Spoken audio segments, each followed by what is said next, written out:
Hello, I'm Charlotte Clifford, Digital Media and Tech Research Director at YouGov. Today, I'm excited to bring you an exclusive interview with Nick Newman, Senior Research Associate at the Reuters Institute for the Study of Journalism and consultant on business strategies for digital media transition. Nick is here to talk to me about the largest ongoing international study of news and media across the world, the Reuters Institute Digital News Report, of which he is the lead author and has been working with YouGov as research partner to deliver the most comprehensive multi-market consumer view on the digital media landscape since it was first published in 2012. Welcome, Nick. Very good to be here.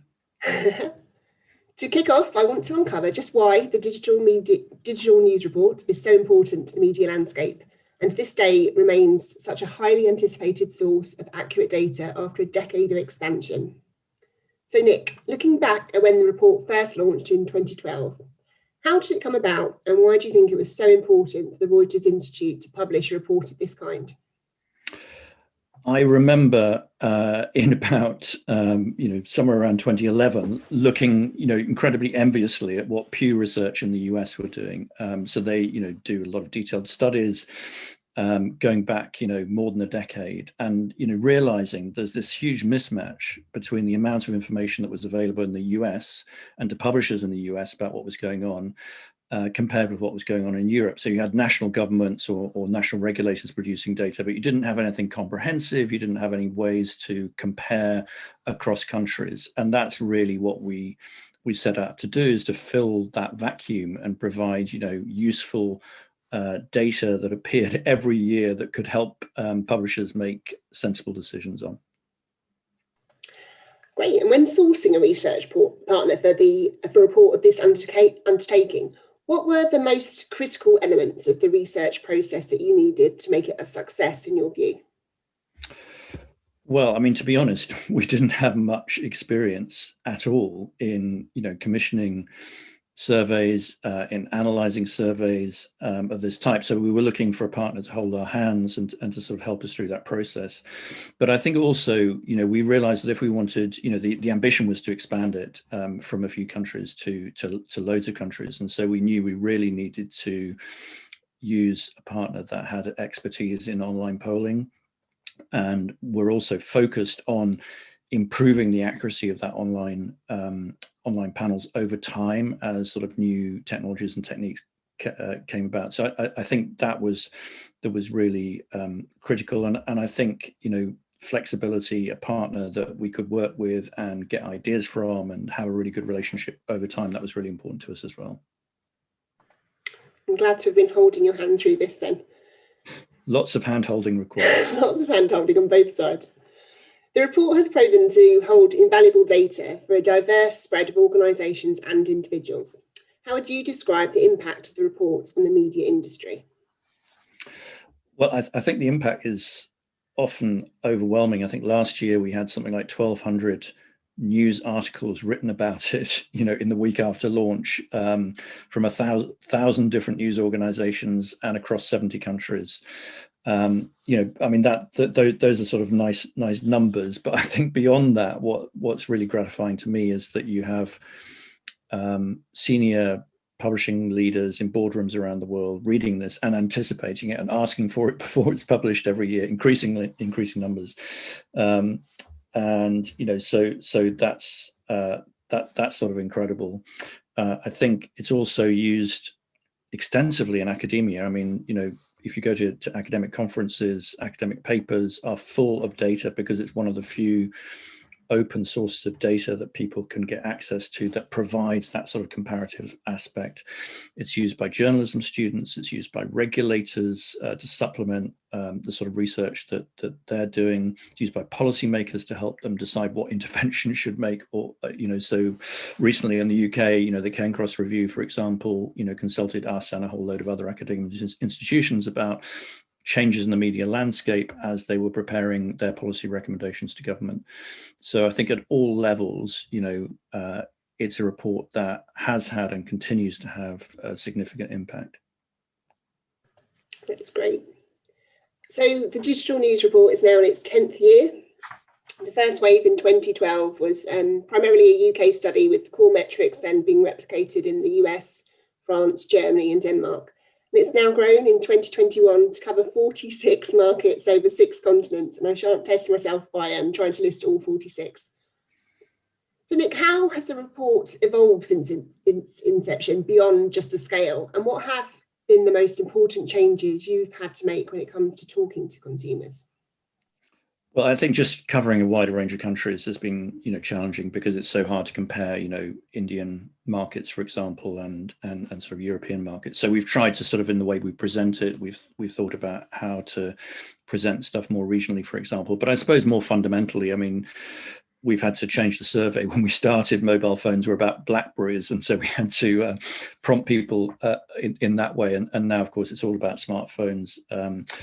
We've had to take account of changes like smart speakers emerging, and sort of doing little sections on new platforms, new social platforms. So we've tracked the rise of messaging apps. WhatsApp didn't exist when we started. In 2012 in any significant way, and this year we're talking about TikTok as a source of news. So getting those hooks into the survey are obviously important.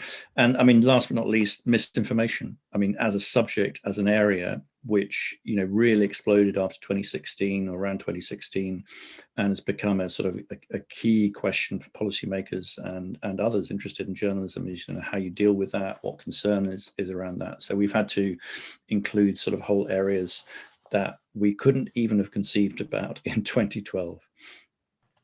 Definitely the anticipation of what's coming up, isn't it? So looking at the report in its 10th year, did you have any expectations of what it should be delivering 10 years later? And does it meet those expectations in light of how the media world has changed in the past decade?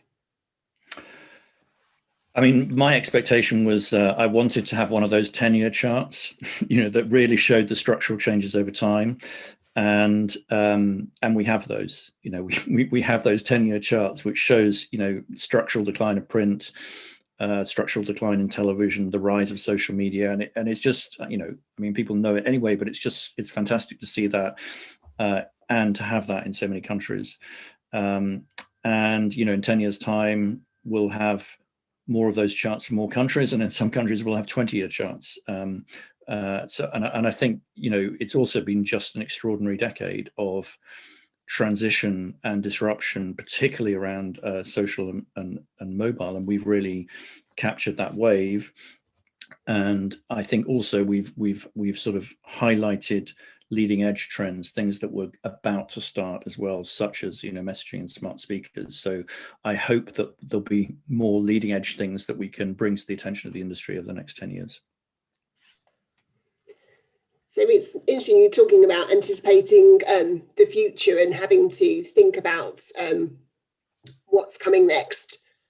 So looking to the future, how do you think that the report should evolve from a research perspective to continue to deliver such a high profile and meaningful insight to the media industry?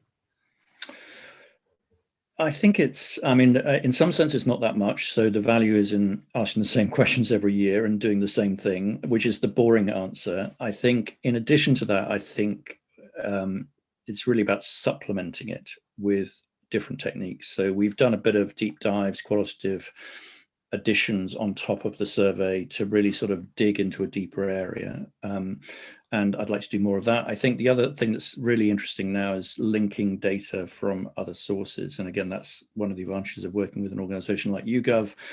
You have huge amounts of ongoing data, and finding those linked insights, if you like, I think is going to be really interesting over the next decade. And I think new ways of analyzing and presenting data. Again, we've come so far, haven't we, in sort of how you visualize and tell stories with data. Consumers also expect that, and people in boardrooms expect great stories to be told, and that doesn't always come easily to researchers, market researchers, is to present data in a really simple, beautiful way. Simple and beautiful with 46 markets is tricky. Challenging. For sure. So in 2031, so 10 years time, in your eyes, what are the most important deliverables the Reuters digital news report should provide? I mean, I think ultimately data that is that you can trust, and on top of that, insights that help shape the industry.